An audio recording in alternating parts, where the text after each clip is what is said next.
আসসালামু আলাইকুম রহমতুল্লাহি ওয়া বারাকাতুহু। ওয়ালাইকুম আসসালাম। জি, আজকে কত নাম্বার সবক যেন? আন-নাসাকুল মানসুখ। চার না, চার পরে হয়েছিল 5 নম্বর। আচ্ছা আচ্ছা, হ্যাঁ হ্যাঁ, 5 নম্বর। ওই গতকালকে একটা মিটিংয়ে ছিলাম, তো আমাদের ওই যে ইসলাহুল মুসলিমিনের, তো মিটিংয়ে যাওয়া হয় না ক্লাসের কারণে। মাঝখানে অনেকগুলো মিটিংয়ে ছিলাম না। তো তারপরে কালকে মিটিংয়ের যেই আপনার সভাপতি আর কি, আবার আমাদের মাদ্রাসার মুরব্বিও, উনি হচ্ছে আপনার ওই সংগঠনের সভাপতি, আবার বিভিন্ন জায়গার অনেক বড় আলেম। উনি সরাসরি ফোন দিছে আর কি, যাওয়ার নিয়ত ছিল না, পরে যাইতে হইলো আর কি। আসলে গেলে অনেক বিষয় জানা হয়, জানাশোনা হয়, ফায়দা হয়। ক্লাসের কারণে আর কি মিস যায়। আপনার আমাদের ওই ইয়াদ আলী মসজিদ, এখানে তো দেখছেন মুশতাকুন নবী সাহেব হুজুর আসবেন আর কি 21 তারিখে, আগামীকাল, মানে শুক্রবার দিন আর কি। এই বিষয় নিয়ে আর কি মিটিং। আচ্ছা দেখেন, আন নাসিখ ওয়াল মানসুখ, এটা হচ্ছে 5 নাম্বার সবক।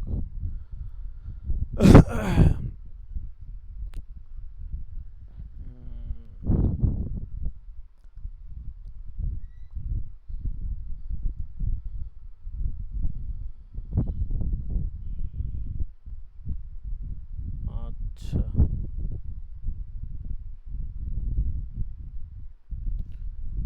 আজকে এটা তো মনে হয় 40 নাম্বার সবক, তাই না? হুজুর, এই এই সবকের নাম্বারটা হয়তো বলতে পারবো না। ও, দাঁড়ান আমি দেখতেছি, শিটে দেখি, হাজিরা শিটে দেখি। আমি আর আগেরটা দেই নাই তো, এই জন্য বেশ লাগে গেছে। দাঁড়ান দেখে নেই। না হুজুর, আজকে মনে হয় 39 নম্বর দরস। ও আচ্ছা আচ্ছা, হ্যাঁ এখানেও শিটে 39 দেখাইতেছে। আচ্ছা দাঁড়ান, ইয়াতে দেখি, ইউটিউবে দেখি। ইউটিউবে তো মিশকাত তাকমিল তাফসির, হ্যাঁ হ্যাঁ, ঠিক আছে ঠিক আছে, 39। তাহলে ভুল হয়েছে, এখানে এটা এডিট করে দিই, পরে আবার বেশ লাগবে।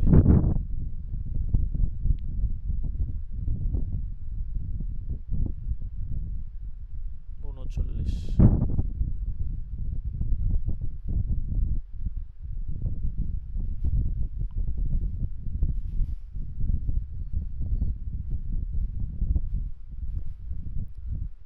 আল্লাহু আকবার, আল্লাহু আকবার, লা ইলাহা ইল্লাল্লাহ, আল্লাহু আকবার, ওয়ালিল্লাহিল হামদ। আচ্ছা দেখেন, মোটামুটি সব জামাতের পরীক্ষা, আপনাদের বিশেষ করে মেশকাত, আর আপনাদের রেজাল্টও হয়ে গেছে, সব কিছু শেষ। দাওরার পরীক্ষাটা একটু লেট হচ্ছে। মেশকাত জাম ইফতা বিভাগের খাতাগুলো দেখা বাকি আর কি, ওটা নিয়ে একটু ব্যস্ততা। আচ্ছা দেখেন, এগুলো মনে হয় পড়ছিলাম। তৃতীয় প্রকার, মানে এখানে নসখুস সুন্না বিল কুরআন, কোরআনের আয়াতের মাধ্যমে হাদিসকে রহিত করার, মানে না নসখটা কত প্রকার, নসখের প্রকার ভেদগুলো এবং তার ধরনগুলো পড়তেছিলাম। দুইটা পড়ছি মনে হয়, মোট 4টা মনে হয়। দেখেন, 3 নাম্বারটা হচ্ছে নসখুস সুন্না বিল কুরআন, কোরআনের আয়াতের মাধ্যমে হাদিসকে রহিত করা। অধিকাংশ উলামায়ে কেরাম এই প্রকার নসকেও জায়েজ বলছেন, অর্থাৎ কোরআনের আয়াতের মাধ্যমে কোনো হাদিসকে রহিত করে দেওয়া। রাসূলুল্লাহ সাল্লাল্লাহু আলাইহি ওয়াসাল্লাম মদিনায় হিজরত করে যাওয়ার পর সাহাবায়ে কেরামকে বাইতুল মাকদিসের দিকে মুখ করে সালাত আদায় করার নির্দেশ দিলেন। তারপর আল্লাহ রাব্বুল আলামিন এই বিধানকে কোরআনের একটি আয়াতের মাধ্যমে রহিত করে দিলেন। আল্লাহ তাআলা বলেন, قد نرى تقلب وجهك في السماء فلنولينك قبلة ترضاها فول وجهك شطر المسجد الحرام وحيث ما كنتم فولوا وجوهكم شطره وإن الذين أوتوا الكتاب لا يعلمون أنه الحق من ربهم وما الله بغافل عما يعملون। যে নিশ্চয়ই আমি আপনাকে বারবার আকাশের দিকে তাকাতে দেখি, অতএব অবশ্যই আমি আপনাকে সেই ক্যাবলার দিকেই ঘুরিয়ে দিব যাকে আপনি পছন্দ করেন। এখন আপনি মসজিদুল হারামের দিকে মুখ করুন এবং তোমরা যেখানেই থাকো সেদিকে মুখ করো। যারা আহলে কিতাব তারা অবশ্যই জানে যে এটাই তোমার পালনকর্তার পক্ষ থেকে সত্য বিধান। আল্লাহ অবগত নন সেই সমস্ত কর্ম সম্পর্কে যা তারা করে। এখানে কোরআনের আয়াতের মাধ্যমে হাদিসের বিধানকে রহিত করা হয়েছে। অন্য বর্ণনায় পাওয়া যায় আল্লাহ রাসূল সাল্লাল্লাহু আলাইহি ওয়াসাল্লাম সাহাবায়ে কেরামকে রমজানের রাতে স্ত্রী সহবাস থেকে নিষেধ করেছিলেন, তারপর তা কোরআনের আয়াত নাজিল করার মাধ্যমে বৈধ করা হয়েছে। আল্লাহ তাআলা ইরশাদ করেছেন, উহিল্লা লাকুম লাইলাতাস সিয়ামির রাফাতু ইলা নিসাইকুম হুন্না লিবাসুল লাকুম আনতুম লিবাসুল লাহুন ইলা আখিরিল আয়াহ। আচ্ছা দেখেন, সূরা বাকারার এই আয়াতটির মাধ্যমে হাদিসের নিষেধাজ্ঞার বিধানটি রহিত হয়ে গিয়েছে। এই দুটা জমহুর উলামায়ে কেরামের দলিল। ইমাম শাফি উনি একটু আপনার ভিন্ন মত পোষণ করেছেন, উনি বলেন এই প্রকার নস্ক বৈধ নয়। ঠিক আছে, উনি এটা দলিল আর দেয় নাই, বাস যতটুকু আছে ততটুকুই পড়ি। আচ্ছা, চতুর্থবার হচ্ছে নসখুস সুন্না বিস সুন্না, এক হাদিসের মাধ্যমে আরেক হাদিসকে রহিত করা। এই প্রকার নস হচ্ছে চার ভাগে বিভক্ত। একটা হচ্ছে নসখুস সুন্নায়ে মুতাওয়াতিরা বিমুতাওয়াতিরা, মুতাওয়াতির হাদিসের মাধ্যমে মুতাওয়াতির হাদিসকে রহিত করে দেওয়া। এই প্রকার উদাহরণ পাওয়া দুষ্কর। মুতাওয়াতির হাদিসের মাধ্যমে মুতাওয়াতির হাদিসকে রহিত করার উদাহরণ বিরল, হয়তো আছে খুব কম। নসখুস সুন্না, সুন্নায়ে মুতাওয়াতিরা বিমুতাওয়াতিরা, যে মুতাওয়াতির হাদিসকে আরেকটা মুতাওয়াতির হাদিসের মাধ্যমে রহিত করা। আরেকটা হচ্ছে নসখুস সুন্নাতিন আহাদিয়াতিন বিআহাদিয়া, খবরে ওয়াহিদের মাধ্যমে খবরে ওয়াহিদকে রহিত করে দেওয়া। মুসলিম শরীফ হযরত বুরাইদা রাদিয়াল্লাহু আনহু বর্ণিত, রাসূল সাল্লাল্লাহু আলাইহি ওয়াসাল্লাম বলেন, কুনতু নাহাইতুকুম আন জিরাতিল কুবুর ফাজুরুহা, যে আমি তোমাদেরকে কবর জিয়ারত করতে নিষেধ করেছিলাম, এখন থেকে তোমরা কবর জিয়ারত করতে পারবে। এখানে রাসূল সাল্লাল্লাহু আলাইহি ওয়াসাল্লাম কবর জিয়ারত করতে মানা করা, অনুমতি প্রদান করা উভয়টি খবরে ওয়াহিদ দ্বারা প্রমাণিত। 3 নাম্বার হচ্ছে নসখুস সুন্নাতিন আহাদিয়াতিন বিসুন্নাতিন মুতাওয়াতিরাতিন, যে মুতাওয়াতির হাদিসের মাধ্যমে খবরে ওয়াহিদকে রহিত করা। 4 নাম্বার হচ্ছে নসখুস সুন্নাতিন মুতাওয়াতিরাতিন বিসুন্নাতিন আহাদিয়াতিন, খবরে ওয়াহিদের মাধ্যমে মুতাওয়াতির হাদিসকে রহিত করা। প্রথম 3 প্রকার জায়েজ, 4 নাম্বার প্রকার নিয়ে মতানৈক্য রয়েছে। জমহুর উলামায়ে কেরাম বলেন এটা বৈধ। হযরত শাফি রাহমাতুল্লাহি আলাইহি ও জাহিরি মাযহাবে সেটা বৈধ নয়। আচ্ছা, এবার আসি কোরআনের আয়াত রহিত হওয়ার ধরনসমূহ।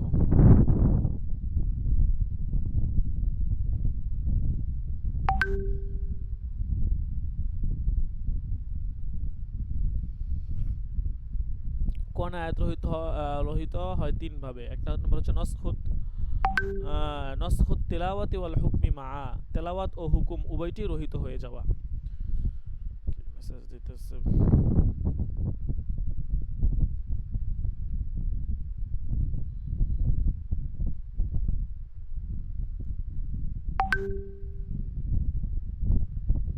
আসসালামু আলাইকুম রাহমাতুল্লাহ। আচ্ছা, আমি হচ্ছে যে আব্বুর নাম্বারটা দিচ্ছি, ঠিক আছে? আব্বুর সাথে দুবারও আপনার ব্যাপারে কথা হয়েছে, উনি মোটামুটি সবাই আগ্রহ প্রকাশ করেছেন। তো আমি হচ্ছে আমার আব্বুর নাম্বারটা দিই, ঠিক আছে? আপনার আব্বু আব্বুকে ফোন দিতে বললেন, বা আমি আমার আব্বুকে বলবো না, আমি একটু পরে, এখন ক্লাস আছে তো একটু পরে নিচে যাব, পরে বলবো না ফোন দিতে, ঠিক আছে? সমস্যা নাই। আর আমার বোন জামাই আপনার উত্তরাতে থাকে, বুঝতে পারছেন? ও নয় চাইলে আপনার সাথে দেখা করে কথা বলতে পারবে, কোনো সমস্যা নেই।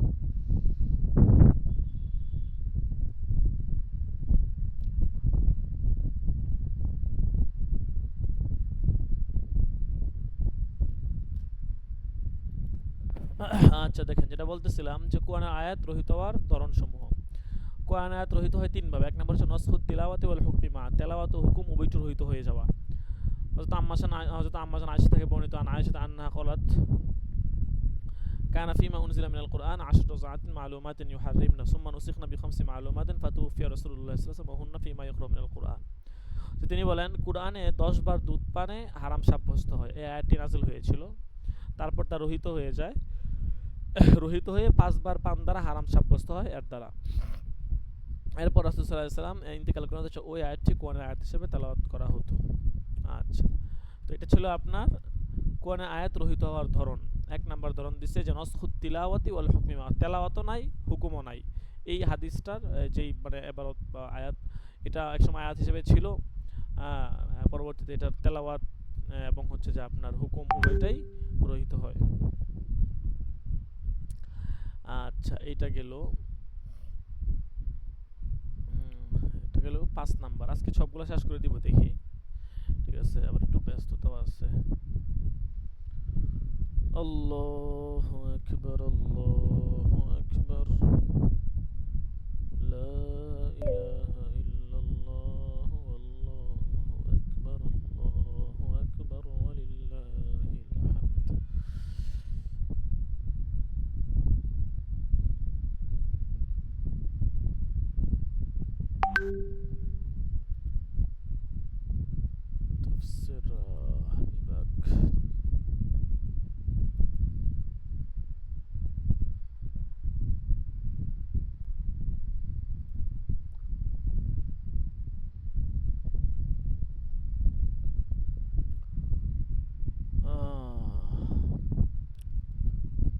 6 নাম্বার সবক।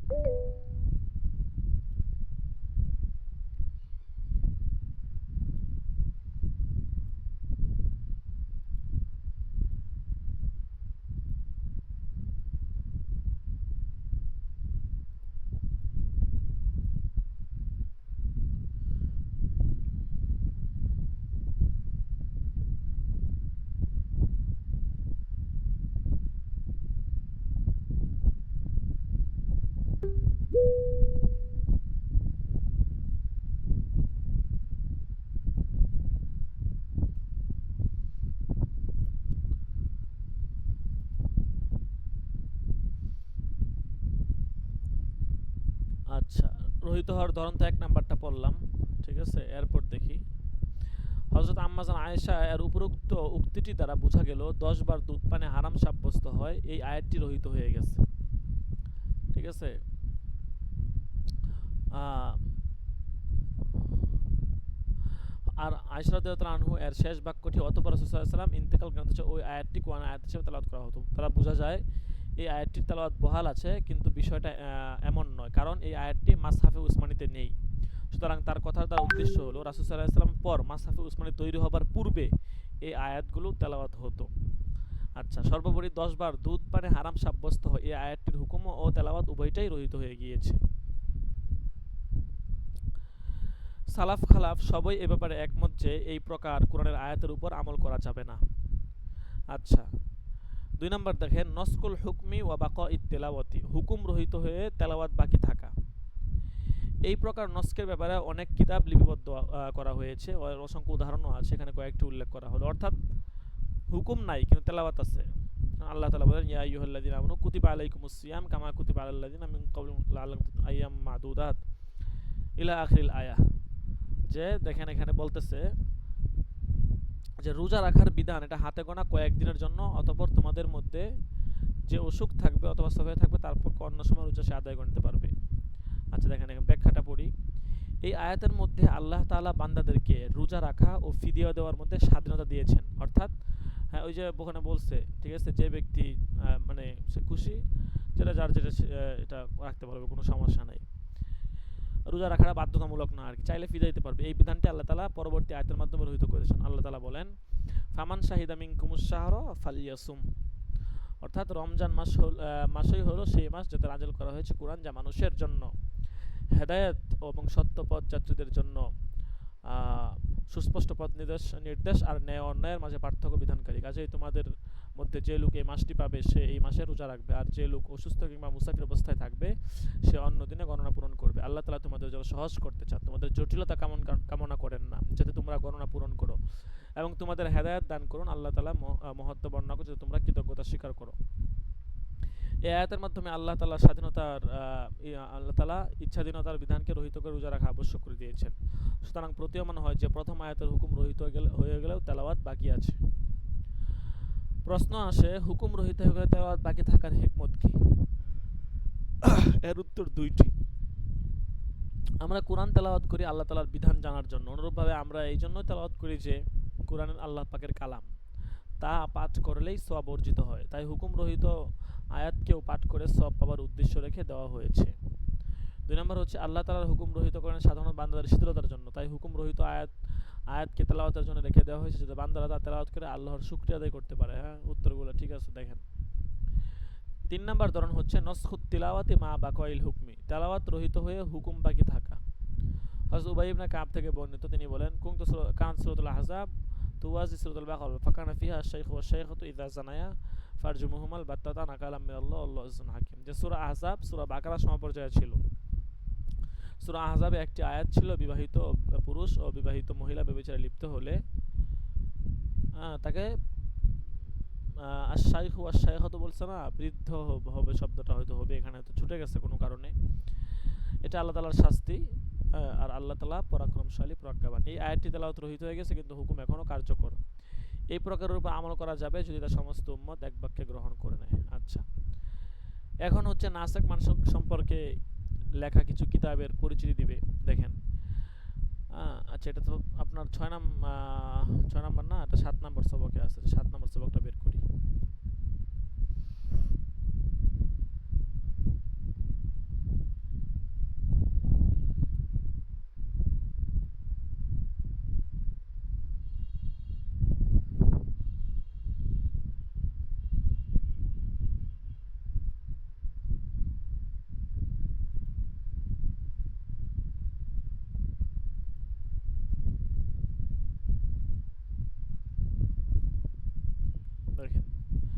আন-নাসিখ ওয়াল মানসুখ ফি কিতাবিল্লাহ, কিতাবটি লিখেছেন কাতাদা ইবনে দিমাআ সাদুসি, তিনি মৃত্যুবরণ করেন 117 হিজরিতে। কিতাবটি মুআসসালাতুর রিসালা বৈরুত থেকে ছেপেছে। কিতাবটি তাহকিক করেছেন শায়েখ হাতেম সালেহ জামেন। ধারণা করা হয় এই কিতাবটি এই বিষয়ে সর্বপ্রথম কিতাব, যদিও প্রমাণ পাওয়া যায় যে আতা ইবনে মুসলিম আহ, আহ, ওনার মৃত্যু হচ্ছে 115 হিজরিতে, সর্বপ্রথম এই বিষয়ে কলম ধরেছেন, কিন্তু কিতাবটি আমাদের পর্যন্ত পৌঁছেনি। কাতাদা রহমতুল্লাহ আলাইহি তার এই কিতাবের রেওয়ায়াতের আলোকে নাসখের বিষয়গুলো উল্লেখ করেছেন। কিতাবের শুরুতে মুআসসালাতুর রিসালার পক্ষ থেকে নাসখ বিষয়টি একটি মুকাদ্দমা সংযোজন করা হয়েছে, নাস বিষয়ক একটি মুকাদ্দমা সংযোজন করা হয়েছে। আচ্ছা, আন-নাসিখ ওয়াল মানসুখ ফিল কুরআনিল আজিজ ওয়া মা ফিহি মিনাল ফারাইজ ওয়াস সুনানি, কিতাবটি লিখেছেন আল্লামা আবু উবাইব কাসিম ইবনে সাল্লাম হারাবি, তিনি মৃত্যুবরণ করেন 224 হিজরিতে। কিতাবটি কালো লাল প্রচ্ছদে মাকতাবাতুর মাকতাবাতুর রুশদ রিয়াদ থেকে ছেপেছে। কিতাবটি তাহকিক করেছেন শায়েখ মুহাম্মদ বিন সালেহ। লেখক নাসিখ মানসুখ ইলমে ফাজাইল বয়ান করা দ্বারা কিতাবটি শুরু করেছেন। সবচেয়ে মজার বিষয় হলো লেখক এখানে প্রত্যেকটি অধ্যায় নুসুস বা আসার দ্বারা প্রমাণ করার চেষ্টা করেছেন। তাহলেই বোঝা যাচ্ছে এই কিতাবটি এই ফোনে অত্যন্ত গুরুত্বপূর্ণ ও মুফিদ একটি কিতাব। 3 নম্বর হচ্ছে আন-নাসিখ ওয়াল মানসুখ ফিল কুরআন, কিতাবটি লিখেছেন আল্লামা ইবনে হাজম উন্দুলুসি, তিনি মৃত্যুবরণ করেন 320 হিজরিতে। কিতাবটি এক ভলিউমে দারুল কুতুবিল আলমিয়া বৈরুত থেকে 1406 হিজরি মোতাবেক 1986 সনে ছেপেছে। কিতাবটি তাহকিক করেছেন শায়েখ আব্দুল গাফফার সুলাইমান বুন্দারি। কিতাবটি বৈরুতের মানসুরাতুল জুমাল থেকে সাদা কালো প্রচ্ছদে ছেপেছে। লেখক এখানে সুবিন্যস্তভাবে নাসিখ মানসুখের অধ্যায়গুলো উল্লেখ করেছেন। বিস্তারিত কিতাব, আমরা তো সংক্ষেপে কিছু ধারণা আপনাদেরকে দিলাম, ওই কিতাবগুলো মোতালা করলে সেখানে ইনশাআল্লাহ বিস্তারিত অনেক তথ্য পাবেন। 4 নম্বরটা কিতাব বলতেছে যে আন-নাসিখ মানসুখ, কিতাবটি লিখেছেন মুহাম্মদ বিন আবদুল্লাহ বিন মুহাম্মদ আবু বকর, তিনি ইবনুল আরবি নামে প্রসিদ্ধ, মৃত্যুবরণ করেন 543 হিজরি মোতাবেক 1148 খ্রিস্টাব্দে। কিতাবটি মাকতাবাতুস সাকাফাতিদ দিনিয়া থেকে 1413 হিজরি মোতাবেক 1992 খ্রিস্টাব্দে ছেপেছে, অনেক পরে ছাপছে আর কি। তাহকিক করেছেন শায়েখ আব্দুল কাবির আলুবি। এটি মূলত একটি গবেষণাধর্মী একটি কিতাব। শায়েখ আলুবি ডক্টরেট করার জন্য কিতাবটি তাহকিক করেছেন। ইবনুল আরবি এই গ্রন্থটি সকলের নিকটে সম্মানিত, কারণ তিনি এখানে নাসিখ বিষয়ক সকল আলোচনা যুক্তির আলোকে করেছেন। 5 নম্বর একটা কিতাব দেখেন, আল ইজাহু লিনাসিখিল কুরআন ওয়া মানসুখিহি, কিতাবটি লিখেছেন আবু মুহাম্মদ মাক্কি ইবনে তালেব কাইসি, তিনি মৃত্যুবরণ করেন 437 খ্রিস্টাব্দে। কিতাবটি দারুল মানারা জেদ্দা থেকে 1406 হিজরি মোতাবেক 1996 খ্রিস্টাব্দে ছেপেছে। কিতাবটি তাহকিক করেছেন ডক্টর আহমদ হাসান ফারহাদ। লেখক এখানে মুতাকাদ্দিমিনদের বিক্ষিপ্ত আলোচনা একত্রিত করার চেষ্টা করেছেন। আচ্ছা, এই ছিল আপনার মোটামুটি 5টা কিতাব নাসিখ মানসুখ সম্পর্কে। আমাদের এখানে অল্প কিছু সবক, মাত্র 10টা সবক, 2-4 পৃষ্ঠা করে, অল্প অল্প করে আর কি। ঠিক আছে, তো আমরা হচ্ছে আপনাদেরকে প্রাথমিক ধারণাটা দিচ্ছি আর কি। ঠিক আছে, ওই কিতাবগুলো মোতালা করলে সেখানে ইনশাল্লাহ বিস্তারিত অনেক তথ্য, অনেক মালুমাত হাসিল হবে ইনশাআল্লাহ। আচ্ছা, এবার আসি 8 নাম্বার সবকে। দেখেন, এটা ফাউজুল কবির এর আপনার কিতাবটা আর যেটা আমরা জালালাইন শরীফে পড়েছি কম বেশি। ফাউজুল কবিরের নির্দিষ্ট সরাটার বাংলা সরার নির্দিষ্ট একটা অংশ আর কি। দ্বিতীয় পরিচিত যে নাসিখ মানসুখ। কোরআন বুঝবার যে সব কঠিন ব্যাপার নিয়ে অনেক বিতর্ক ঘটে গেছে, সেসব ব্যাপারে মতানৈক্য অনেক দেখা দিয়েছে। তার ভিতরে নাসিখ ও মানসুখ আয়াতের পরিচয় অন্যতম। নাসিখ মানসুখ আয়াত নির্ধারণের ব্যাপারে সবচেয়ে মুশকিলের ব্যাপার হচ্ছে পরবর্তীকালের তাফসীরকারদের পরিভাষার তারতম্য সৃষ্টি। সাহাবা ও তাবেঈনদের নাসখ শব্দের যে অর্থ ব্যবহার করেছেন, পরবর্তীকালের তাফসীরকাররা সে অর্থ ব্যবহার করেননি পূর্ববর্তীদের মতে নাসখের অর্থ। এ ব্যাপারে সাহাবা ও তাবেঈনদের সব বক্তব্য যাচাই করলে বোঝা যায় যে তারা নাসখ শব্দটির আবিধানিক ও মূল অর্থ গ্রহণ করতেন, অর্থাৎ একটি বস্তুকে অন্য বস্তুর দ্বারা লুপ করে দেওয়া, অথচ এরূপ অর্থে ব্যবহার করাটা মূলনীতি নির্ধারক আলেমদের ব্যবহারের সম্পূর্ণ পরিপন্থী। মূলনীতি নির্ধারক আলেমদের মতে নাসখ অর্থ হচ্ছে কোনো আয়াতের কোনো হুকুম অন্য আয়াতের আরেকটি হুকুম দ্বারা বাতিল করে দেওয়া। বস্তুত মূলনীতি নির্ধারকদের কাছে নাসখ এর বিভিন্ন পন্থা হতে পারে। একটি পন্থা হচ্ছে এই যে কোনো একটি কাজের চূড়ান্ত সময় নির্ধারণ করে দেওয়া হলে সেই নির্ধারিত সময়ের পরে কাজটি আপনা থেকেই বাতিল হয়ে যাবে। আরেকটি পন্থা হচ্ছে এই বিশ্লেষণের সাহায্যে যে ব্যাপারটি পরে বোঝা যায় তা দ্বারা পূর্ববর্তী বস্তুটি মানসুখ বা বাতিল হয়ে যায়। নস্ক বলতে তারা এই অর্থ বুঝে থাকেন যে নস্ক বিশ্লেষণ দ্বারা যদি আয়াতে বর্ণিত কোনো শর্ত বা বাধ্যবাধকতা প্রয়োজন প্রমাণিত হয় ও সেটা নেহায়াত আকস্মিক মনে হয়, কিংবা কোনো ব্যাপক বিধানকে বিশেষ করে দেওয়া হয়, অথবা এমন কোনো রহস্য আবিষ্কৃত হয় যার ফলে মূল বিধান ও কল্পিত বিধানের ভিতরে পার্থক্য ধরা পড়ে, বা মূর্খতাজনিত কোনো সংস্কার কিংবা পরবর্তীকালে বিধানগুলো মানসুখ বোঝা যাবে। ঠিক আছে, মানে অনেকগুলোকে তাহলে নস্ক বলতে এখানে তারা অনেকগুলো অর্থ, আরো দুই তিনটা অর্থ লিখছে, যে শুধুমাত্র হুকুম বাতিল হয়ে যাবে আরেক আয়াতের দ্বারা, এটাকেই তারা নস্ক বুঝেন না। নস্ক বলতে তারা আরো ব্যাপকভাবে আরো কিছু অর্থ বুঝে থাকেন। তবে পরবর্তী উলামায়ে কেরাম পূর্ববর্তীদের নস্কের যেই মৌলিক একটা পার্থক্য যেটা আমরা পড়লাম এটা আর কি। ঠিক আছে, দেখেন এখন পূর্ববর্তী উলামায়ে কেরাম যারা ছিলেন বা তাফসিরকার যারা, তাদের মতে মানসুখ আয়াতের সংখ্যা কত ছিল? পূর্ববর্তী সাহাবা এবং তাবেঈন যারা ছিলেন তাফসিরকাররা নস্ক শব্দটিকে যেভাবে ভিন্ন ভিন্ন স্থানে ব্যবহার করেছেন তাতে এই বিতর্কটি বেশ ব্যাপক হয়ে ওঠে। সেই ধারা অনুসরণ করে জ্ঞানের পরীক্ষার ক্ষেত্রেও প্রশস্ত হয়ে যায়। তার অনিবার্য ফল দাঁড়ায় মতানৈক্যের প্রসারতা। বস্তুত তাদের সব মতগুলো যদি সামনে রাখা হয় তা হলো মানসুখ আয়াতের সংখ্যা 500-এর উপরে চলে যায়। বরং সে বিভিন্ন মতগুলো যদি বেশি সময় নিয়ে যাচাই বাছাই করে তাহলে বোঝা যাবে যে মানসুখ আয়াত অসংখ্য, মানে অসংখ্য আয়াত মানসুখ যেগুলো রহিত হয়ে গেছে। আচ্ছা, পরবর্তীদের মতে মানসুখ আয়াতের সংখ্যা কত? পরবর্তীকাল মানে মুতাআখিরুন উলামায়ে কেরাম যারা তাফসীরকার যারা, ওরা নক্স শব্দটি যে অর্থে ব্যবহার করেছেন সেই বিবেচনায় অবশ্য মানসুখ আয়াতের সংখ্যা অনেক কম। বিশেষ করে আমরা তার যে ব্যাখ্যা গ্রহণ করেছি সেই হিসেবে তার সংখ্যা কয়েকটি মাত্র আয়াতের বেশি নয়। শাইখ জালালউদ্দিন সুয়ুতী রাহমাতুল্লাহ তার বিখ্যাত গ্রন্থ ইতকানে আল ইতকান ফি উলুমিল কুরআন, এই কিতাবটা আর কি,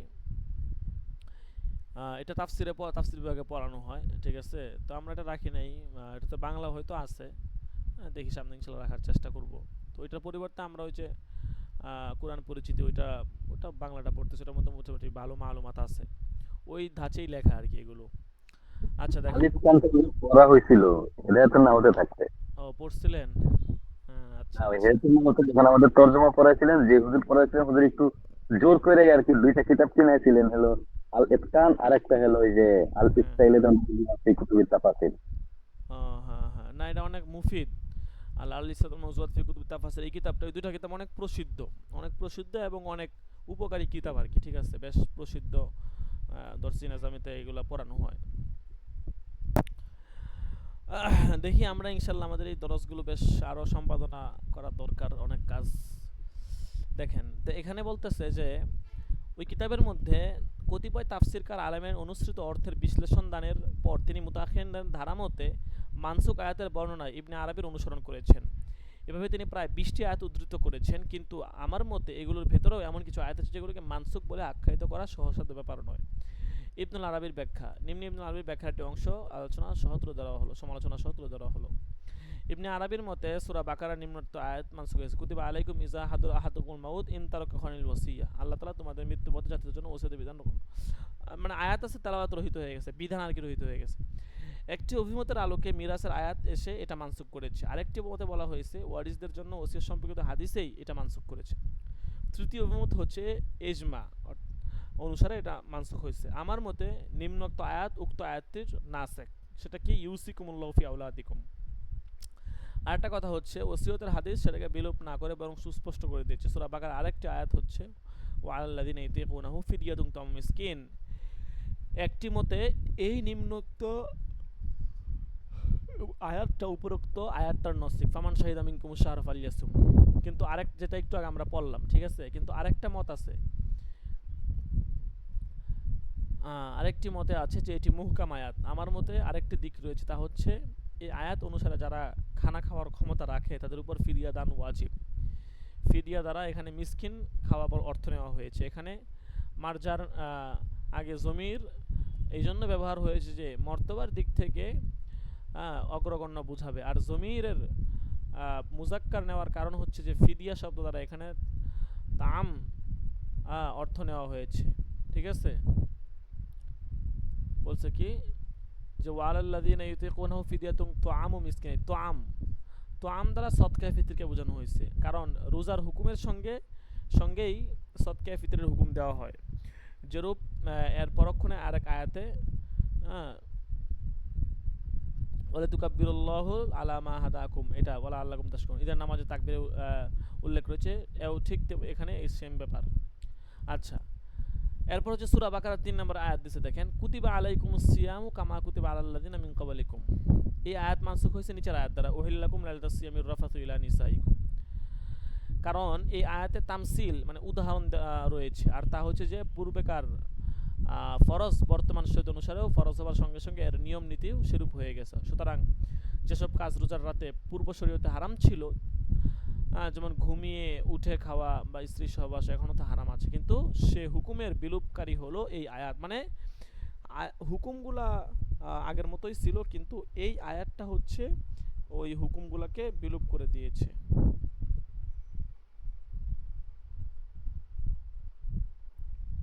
আচ্ছা, এরপর দেখেন, এ হলো ইবনুল আরাবির উদ্ধৃতি। ইবনুল আরাবির আরেকটি মত উল্লেখ করেছেন, তা এই যে উক্ত আয়াতের মর্ম মূলের অনুসৃত কার্য সুন্নাত দ্বারা বাতিল প্রমাণিত হয়েছে। অবশ্য আমার মত তা নয়, কারণ আয়াতে রোজা ফরজ হবার ব্যাপারে অতীতের শরীয়তকে যে উদাহরণ হিসেবে পেশ করা হয়েছে তার সম্পর্কে শুধু ফরজ হবার ব্যাপারেই, তাই এর দ্বারা আরবে শরীয়ত নাজিল হবার আগে যে প্রচলন ছিল সেটাই বদলে দেওয়ার উদ্দেশ্য ছিল। আমি বহু খুঁজেও এমন দলিল পেলাম না যাতে প্রমাণ হতে পারে যে রাসূল সাল্লাল্লাহু আলাইহি ওয়াসাল্লাম আগে এরূপ কোনো হুকুম দিয়েছিলেন। আর সেরূপ যদি কোনো হুকুম তিনি দিয়েও থাকেন, সেটাকে বেশি বললে বা সুন্নত পর্যন্ত বলা যেতে পারে। ঠিক আছে, দেখেন সূরা বাকারার আরেকটি আয়াত, ইয়াসআলুনাকা আনিশ শাহরিল হারামি কিতালিন ফিহি কুল কিতালুন ফিহি কাবীর। আচ্ছা, এটা মনে হয় 9 নম্বর সবকে আছে।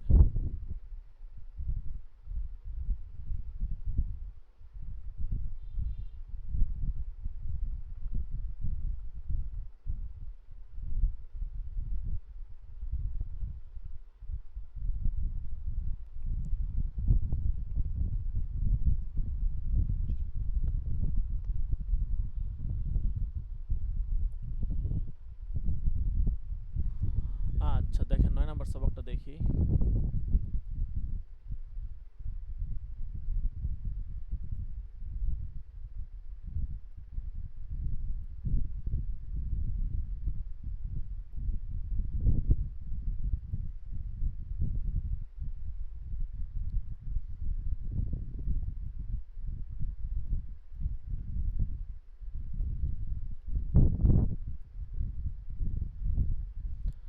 চার নম্বরে দেখেন সূরা বাকার আরেকটা আয়াত, ইয়াসআলুনাকা আনিশ শাহরিল হারামি কিতালিন ফিহি কুল কিতালুন ফিহি কাবীর।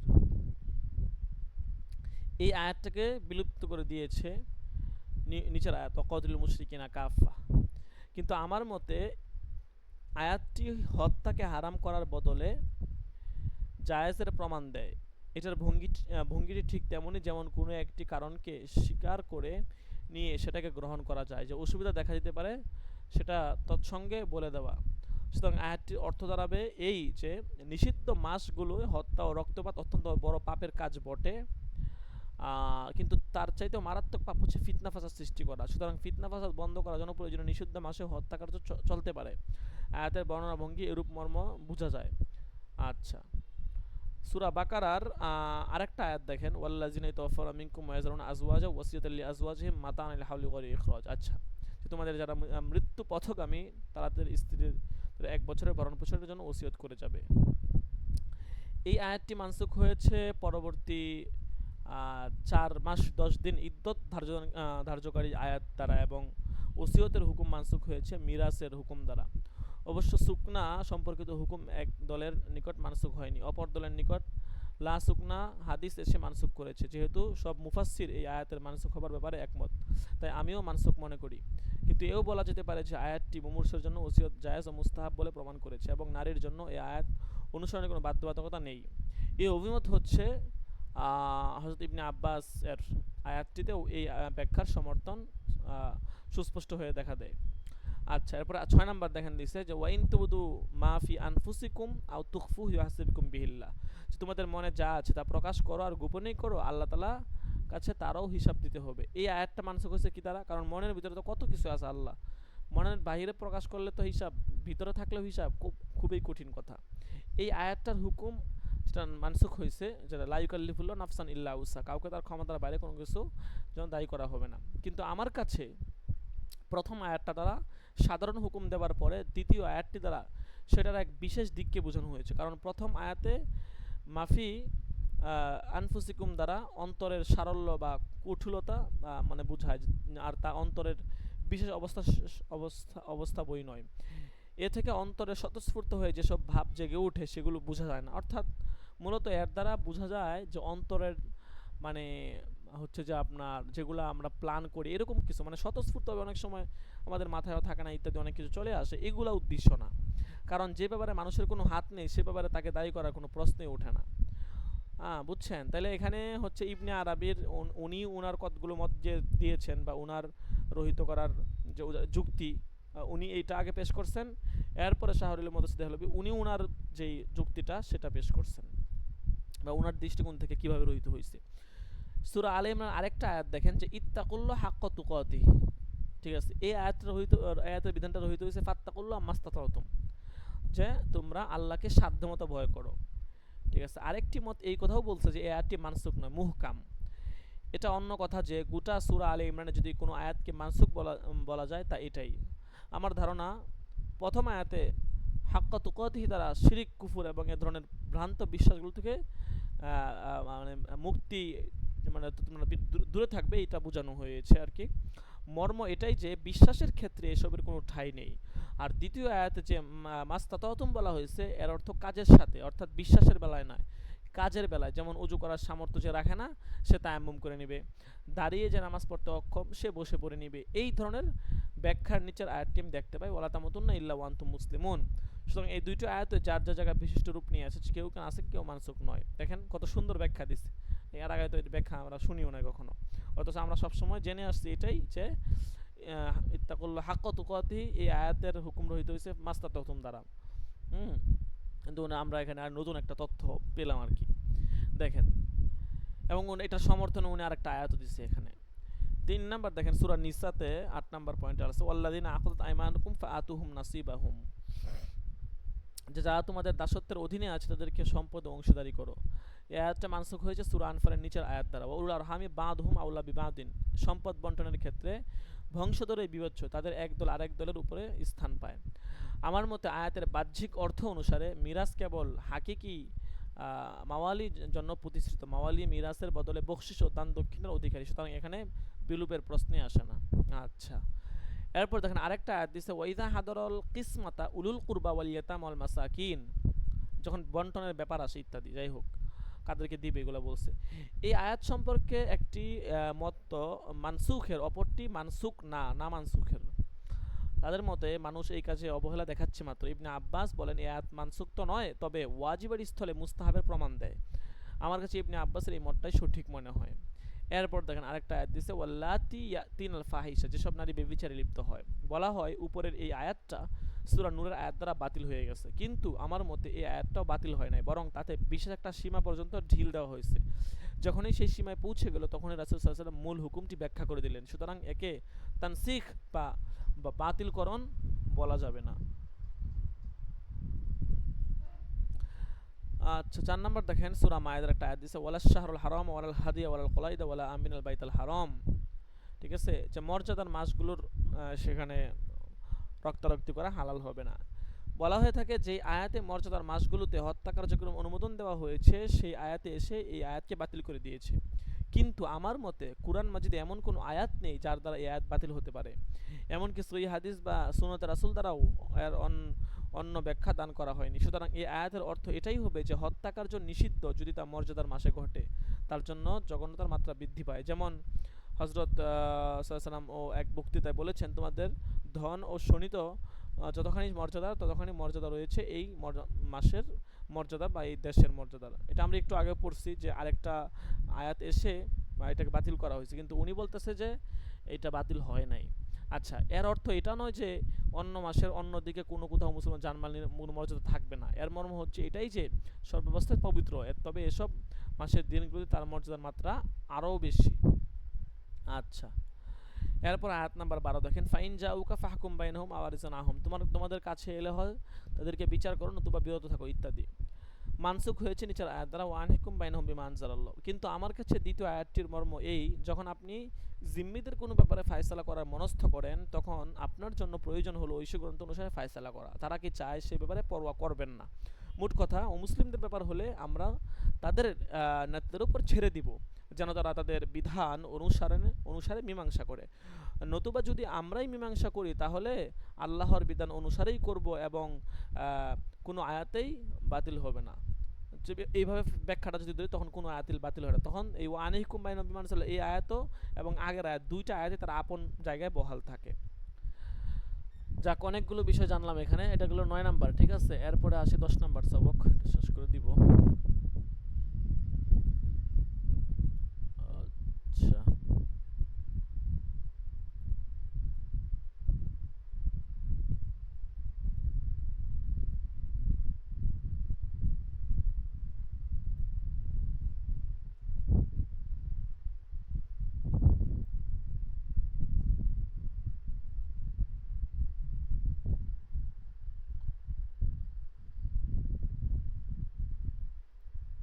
দেখেন 12 নাম্বার তো শেষ করলাম, ঠিক আছে। 13 নাম্বারটা দেখি, আও আখরানি মিন গায়রিকুম, অথবা তোমাদের ছাড়া আর দুইজন, মানে আচ্ছা মানসুখ হয়েছে এর দ্বারা ওয়া আশহাদু যাওয়া আদালিম মিনকুম। আচ্ছা, আমার মতে মূল সত্য হলো এখানে যে ইমাম আহমদ শুধু আয়াতের বাহ্যিক শব্দার্থ দেখে যা কিছু বলেছেন, কারণ তার এই মতের সমর্থন করেনি কেউই। অন্যদের কাছে আয়াত দুটো পরস্পরের ব্যাখ্যা স্বরূপ এসেছে। প্রথম আয়াতটির মর্ম হলো এই যে এমন দুজন লোক হওয়া চাই যারা তোমাদের আত্মীয় নয়, সুতরাং অন্য যে কোনো দুজন মুসলিম হলেও হলো। আর দ্বিতীয় আয়াতের মিনকুম দ্বারা গোটা মুসলিম জাতি বোঝানো হয়েছে, সুতরাং দুটো আয়াতে মুঠেও বিরোধ নয়। এখানেও উনি বলতেছেন যে নাসেক কোনো প্রশ্ন আসে না। 14 নম্বর দেখেন সূরা আনফাল, যেটা ইয়াকুম মিনকুম ইশরুনা সাবিরুন ইয়াগলিবু মিআতাইন, যদি তোমাদের মধ্যে 20 জন ধৈর্যশীল হয় তবে দুজনের উপর জয়ী হবে ইত্যাদি। এই আয়াতটা পরবর্তী আয়াত দ্বারা মানসুখ, যেটা প্রসিদ্ধ আয়াত, আমরা সকলেই জানি যে ইনফিরু খিফাফা ওয়া সিকালা ওয়াজাহিদু বিআমওয়ালিকুম ওয়া আনফুসিকুম ফি সাবিলিল্লাহ, সংখ্যা শক্তিতে হালকা হও, ভারী হও, জানমাল দিয়ে আল্লাহর পথে সবাই জিহাদে নামো।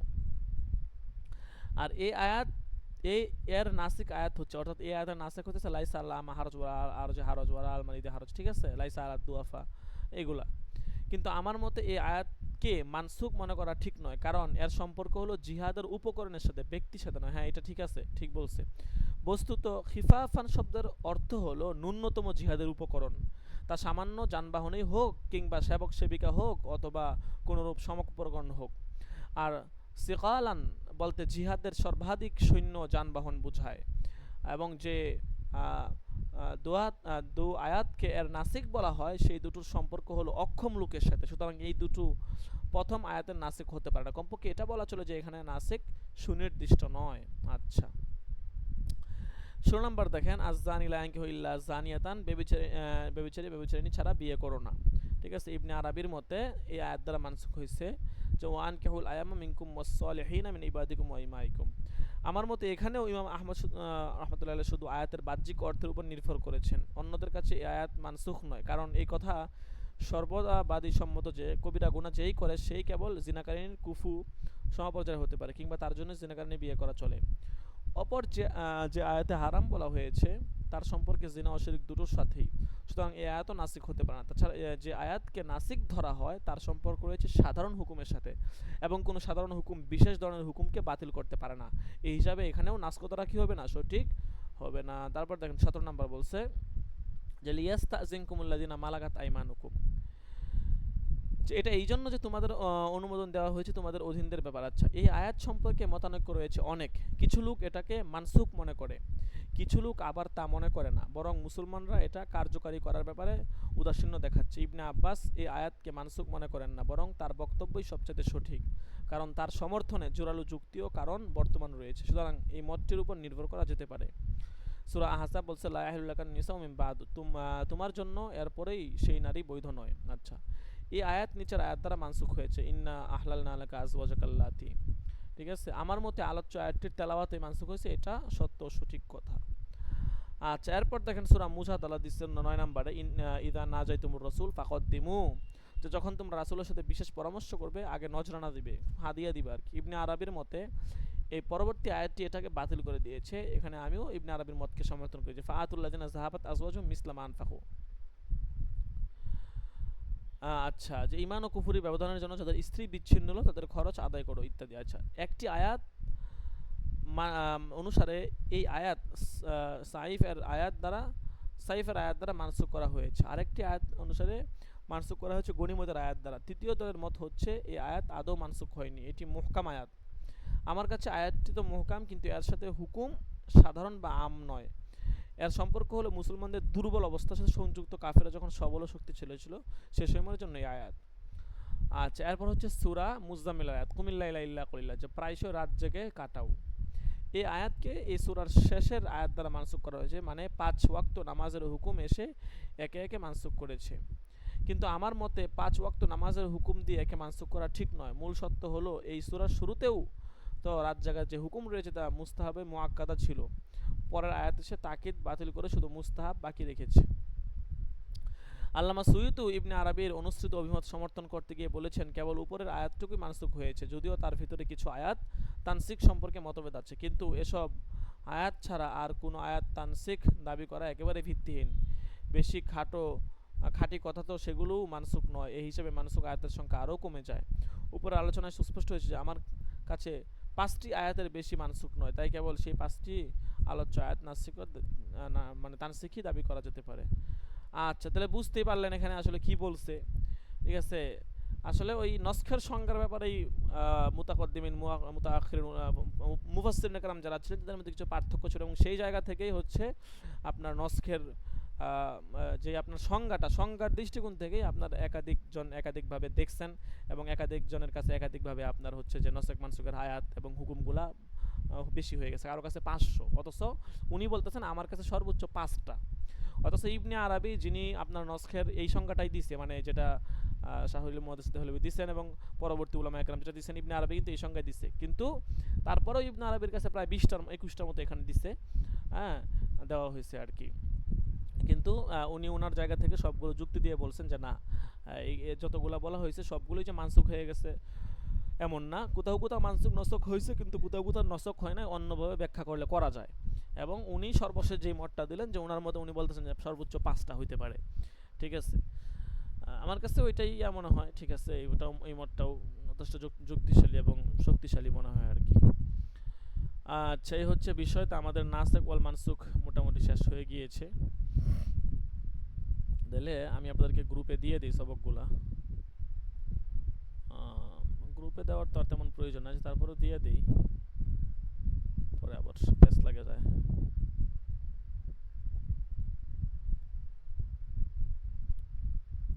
আল্লাহু আকবার।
হযরত আর কি পড়াবেন আজকে?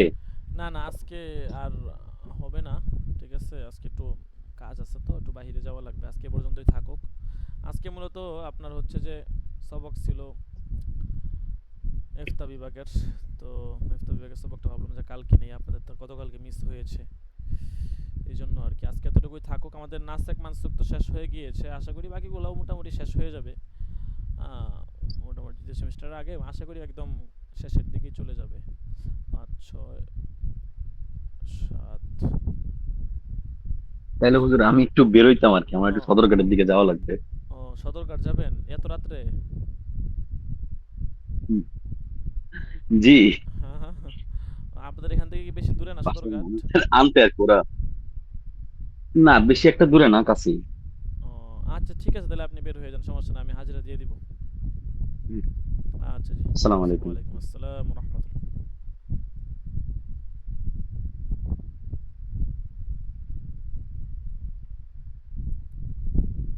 আল্লাহ, মাহাদি সাহেব আছেন?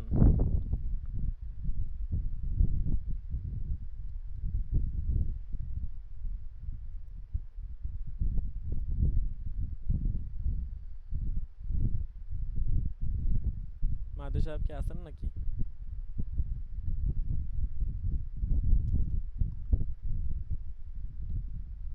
হ্যাঁ, মাহাদি সাহেব নাই।